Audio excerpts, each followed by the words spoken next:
Welcome to the Lifestyle Medicine Update. I'm Dr. James Meschino.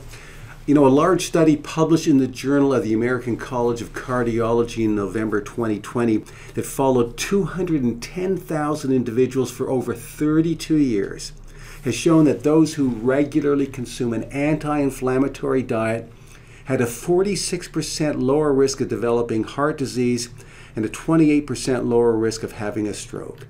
As the researchers stated, chronic inflammation has been shown to play an important role in the development of heart disease and stroke. Now, certain inflammatory biomarkers such as interleukins, chemokines, and adhesion molecules have been associated with early and later stages of atherosclerosis. This is narrowing of the arteries that leads to heart attack and stroke.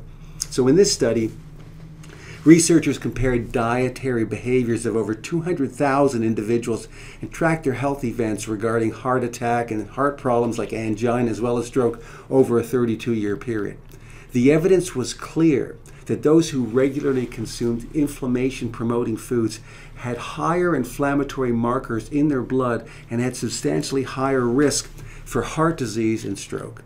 So what foods increase inflammation in the blood vessel wall and throughout the body in general?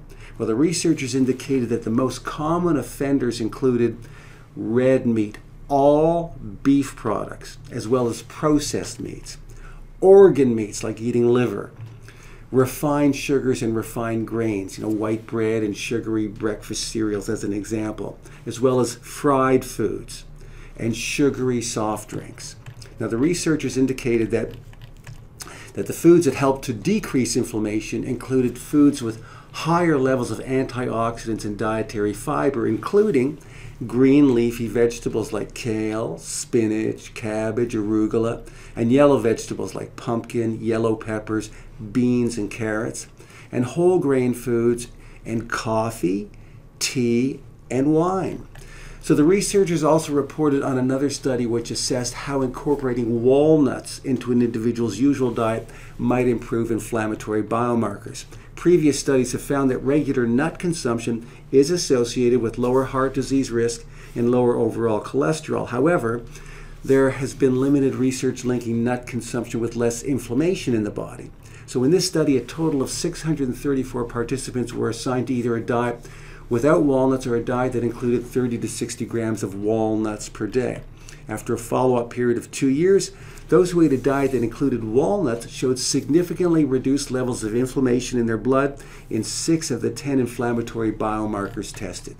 As eloquently stated by Dr. Ramon Estruc, who's an MD, PhD, senior consultant in the Department of Internal Medicine at the Hospital Clinic in Barcelona, Spain, he said, "When choosing foods in our diet, we should indeed be aware of the pro-inflammatory and anti-inflammatory potential that they have."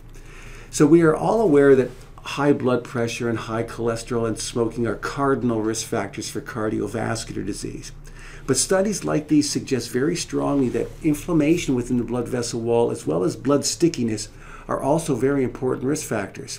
As such, regular consumption of pro-inflammatory foods appears to be an independent risk factor for heart disease and stroke, and that the regular consumption of anti-inflammatory foods can lower inflammatory markers in our bloodstream, helping to reduce our risk of these very important and life-threatening cardiovascular diseases.